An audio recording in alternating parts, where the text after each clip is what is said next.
ಇಂದಿನ ವಿಡಿಯೋದಲ್ಲಿ 2026ರಲ್ಲಿ ಶ್ರೀ ನರಸಿಂಹ ಜಯಂತಿಯು ಯಾವ ದಿನದಂದು ಬಂದಿದೆ, ಇದರ ಪೌರಾಣಿಕ ಹಿನ್ನೆಲೆ ಏನು, ಆಚರಣೆ ಹೇಗೆ, ಪೂಜಾ ಸಮಯ ಯಾವಾಗ, ಆ ದಿನ ಏನು ಮಾಡಬೇಕು ಎಂಬ ಇತ್ಯಾದಿ ಶ್ರೀ ನರಸಿಂಹ ಜಯಂತಿಯ ಬಗೆಗಿನ ಹೆಚ್ಚಿನ ಮಾಹಿತಿಯನ್ನು ತಿಳಿಯೋಣ.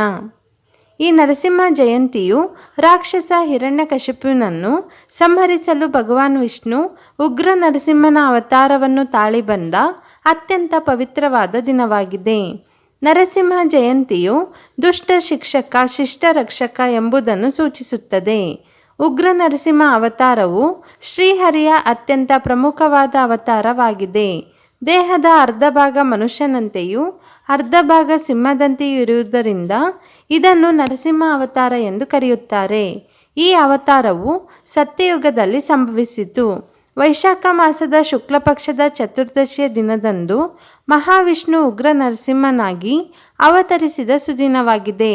ಈ ದಿನವನ್ನು ನರಸಿಂಹ ಜಯಂತಿ ಎಂದು ಅತ್ಯಂತ ಸಡಗರದಿಂದ ಆಚರಿಸಲಾಗುತ್ತದೆ. ಈ ವರ್ಷ ಅಂದರೆ 2026ರಲ್ಲಿ ಈ ನರಸಿಂಹ ಜಯಂತಿಯು ಏಪ್ರಿಲ್ 30ನೇ ತಾರೀಕು ಗುರುವಾರದಂದು ಬಂದಿದೆ.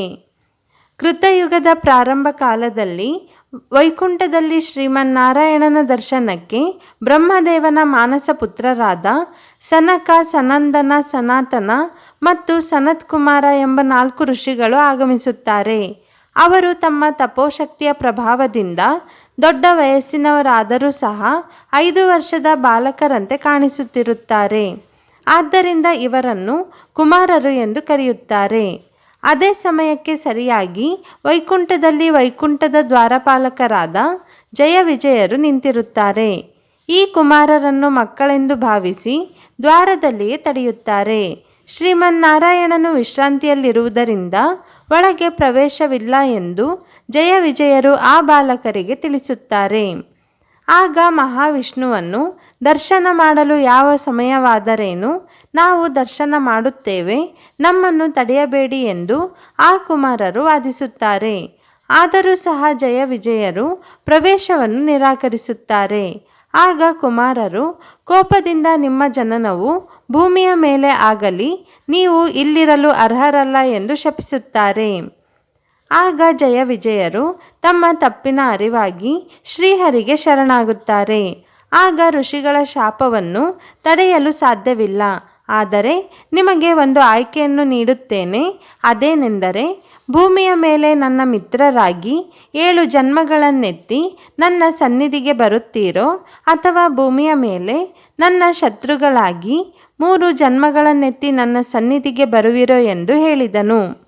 ಶತ್ರುಗಳಾದರೂ ಚಿಂತೆ ಇಲ್ಲ, 3 ಜನ್ಮಗಳನ್ನೆತ್ತಿ ನಿನ್ನ ಸನ್ನಿಧಿಗೆ ಬರುತ್ತೇವೆ, ಏಕೆಂದರೆ ನಿನ್ನನ್ನು ಬಿಟ್ಟು ನಾವು ಇರಲಾರೆವು ಎಂದು ಕಳಕಳಿಯಿಂದ ವಿಷ್ಣುವಿನ ಬಳಿ ಕೇಳಿಕೊಳ್ಳುತ್ತಾರೆ.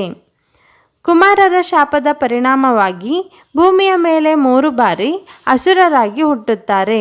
ಮೊದಲನೇ ಜನ್ಮದಲ್ಲಿ ಹಿರಣ್ಯಾಕ್ಷ ಹಾಗೂ ಹಿರಣ್ಯಕಶಿಪುವಾಗಿ, 2ನೇ ಜನ್ಮದಲ್ಲಿ ರಾವಣ ಕುಂಭಕರ್ಣರಾಗಿ, 3ನೇ ಜನ್ಮದಲ್ಲಿ ಶಿಶುಪಾಲ ಹಾಗೂ ದಂತವಕ್ರರಾಗಿ ಜನಿಸುತ್ತಾರೆ. ಜಯ ವಿಜಯರ ಮೊದಲ ಜನ್ಮ ಕೃತಯುಗದಲ್ಲಿ ಆಗುತ್ತದೆ. ಜಯ ವಿಜಯರು ಕಶ್ಯಪ ಮಹರ್ಷಿ ಮತ್ತು ದಿತಿಯ ಪುತ್ರರಾಗಿ ಹಿರಣ್ಯಾಕ್ಷ ಮತ್ತು ಹಿರಣ್ಯಕಶಿಪುವಾಗಿ ಹುಟ್ಟುತ್ತಾರೆ.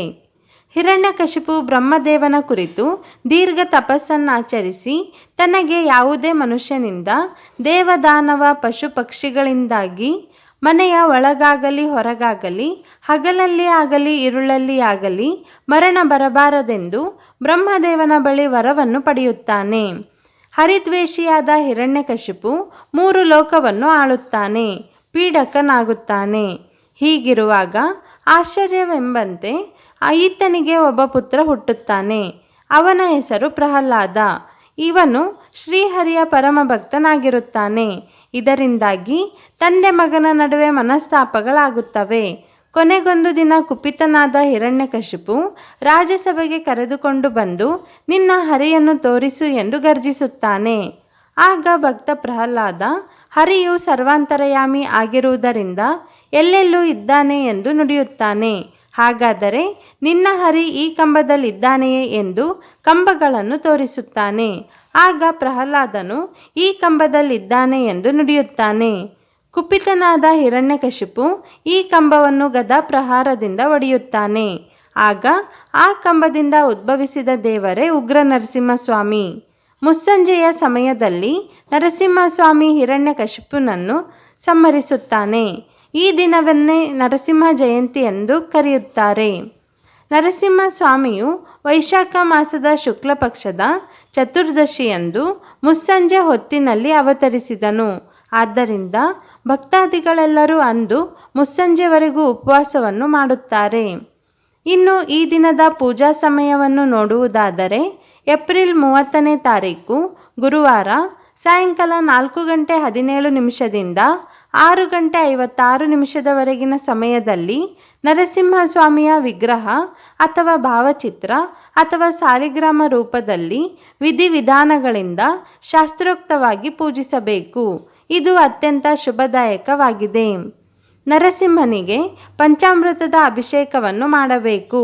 ಶ್ರೀಗಂಧ, ತುಳಸಿ, ಪಾರಿಜಾತ, ಮಲ್ಲಿಗೆ, ಚಂಪಕ ಹೂಗಳನ್ನು ಅರ್ಪಿಸಿ ಪೂಜಿಸಬೇಕು.